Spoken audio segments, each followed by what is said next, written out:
Lepo pozdravljeni v prenovljeni oddaji Osma sila, ki jo odslej pripravljamo skupaj z revijo Marketing magazin.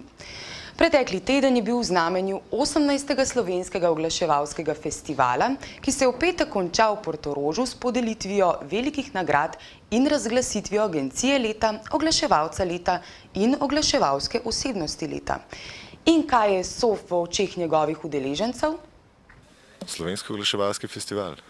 Slovenski oglaševalski festival, najboljši žur na obali. Najpomembnejši slovenski oglaševalski festival, pravzaprav edini nacionalnega pomena. Na njem vidimo celoletno oglaševalsko bero, vse tisto, kar je res vredno ogleda, kar je tudi ves trud slovenske oglaševalske stroke. Na eni strani, to je tekma, na drugi ta kongresni del, kjer se pač trudi organizacijski odbor vsako leto znova pripeljati neka nova znanja in seveda nočni del ni zanemarljiv, kar nosi to svojo tretjino pošteno. To je največji slovenski oglaševalski festival in s tem tudi najpomembnejši. SOF je en pregled tega, kaj delamo. Za mene je pomembno, oziroma želim si, da bi čim bolj odrazil tisto, kar v resnici delamo.